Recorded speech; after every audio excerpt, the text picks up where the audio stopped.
This is the Axopar 22, the new entry-level model in the Axopar range. It was launched at the end of 2020, and this is the first opportunity we've had to drive it. Like all Axopar models, there's a keen eye on price. A base 22 comes in at just under €60,000, including VAT, with a 115 horsepower outboard. Our test boat, with a middling spec and the 200 horsepower Mercury V6, was €71,000, including VAT. So, with the weight of reputation resting on its svelte shoulders, let's find out what it's like. The question is, in distilling all that's good about the larger Axopar models into this 23-foot shell, does this still feel like an Axopar? From the helm, it absolutely does. You're not quite as cocooned as you are on the 37 or the 28. You feel a bit more exposed. It's a bit like going from a sort of plush saloon car down to a go-kart. You're really in touch with the elements, which is what you should be when you're on an open boat of this size. But where you really feel the Axopar DNA is the way that this thing goes across the water. You'd have no idea that it was such a short hull. It absorbs those lumps and bumps as you'd expect the 28 or the 37 to do. And for my money, when you start twisting and turning, it actually feels the most sure-footed. And the reason for that is because you can use all of that power. You know, we've been getting sort of 40, 42 knots today, so it isn't the sort of performance that you're getting on the larger boats, but you can use all of that power in confidence. It's extremely sure-footed, landings are nice and soft, it's dry, and you are well protected by this windscreen, which is adjustable, but it's quite an attractive looking thing, so it's no biggie to have it as high as it will go to offer you as much protection as possible. And as you would expect from Axopar, the driving position is really good. With your bolstering like I am now, where you can really wedge yourself in nicely against the seat because you've got a footrest at the bottom of the helm console. But if you sit, if you're sort of 6 foot anyway, you've still got a nice view over the bow, but you get even more protection from this windscreen. You can have Mercury's 4-cylinder 115 and 150 outboards with this boat, but I would absolutely opt for the 200 we've got here, the V6. Suits the boat really well. It makes it feel a bit more sophisticated, feels a bit more mature, and the performance is great as well, because you can be doing 25 knots on this thing and you're doing sort of 22, 23 litres an hour. It feels really relaxed at that speed as well. The engine's hardly working.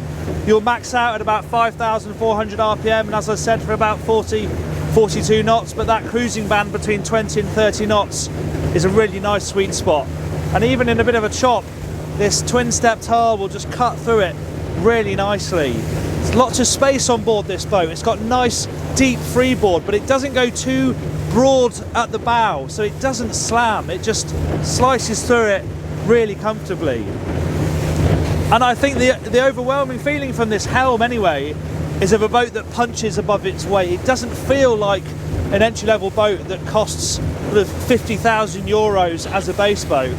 It feels sophisticated and capable, and that's a really impressive feat on a boat of this size. The steering isn't artificial or light, but you can run the wheel through your hands quite nicely, reacts really well, and most importantly, there's always grip on offer. Never feels like it's going to let go, skip, chine walk, slide.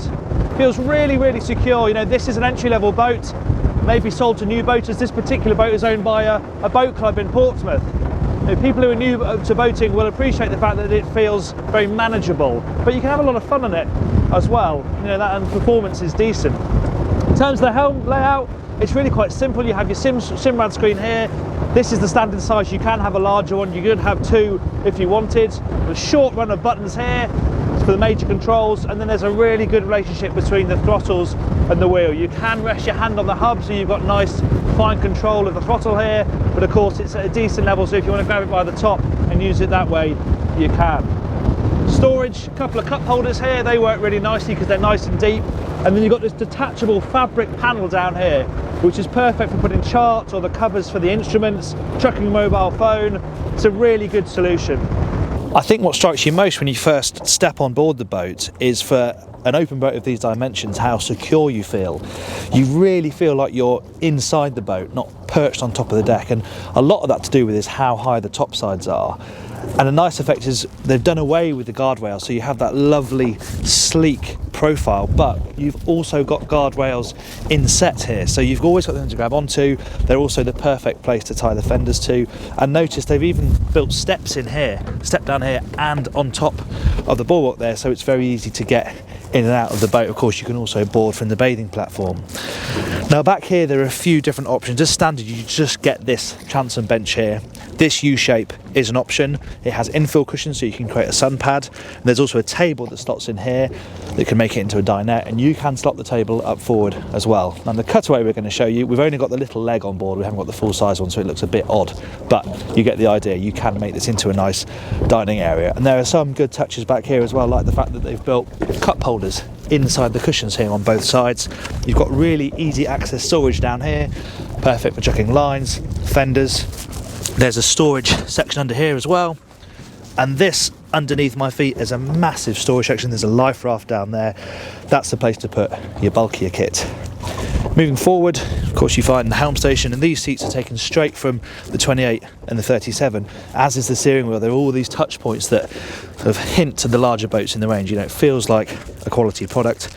These bolster, of course, and you've got a little bit of storage netting back here as well.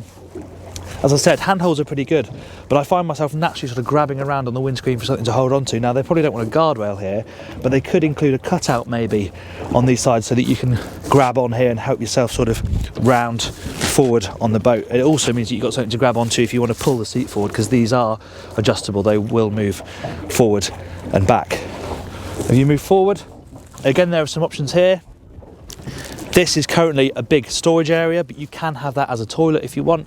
It's got a sink and a toilet, and that will just transform the boat's usability for day trips, make it far more comfortable for guests, knowing that they've got somewhere to A, get changed, and B, go to the loo. You have this aft-facing seat, but you can also have a forward-facing seat, which is nice if you want to mount the table here. And again, underneath this hatch here is another deep storage locker on top of the anchor locker forward.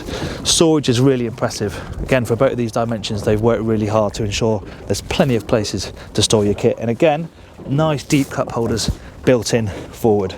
It's a typically well thought out design. A couple of other things to mention: you can have some shade here if it's a nice sunny day like this. There is a bimini option, so that comes up and provides shelter over this aft dinette area, but there is apparently also a T-top in the works, so if you want some thick shade, Mediterranean maybe, then that is going to be an option apparently. The other thing I forgot to mention is that these seats spin all the way around so that they can face this aft area if, say, you're watching water sports, or if you're using it as a dinette, it means you've got two more seats facing the table.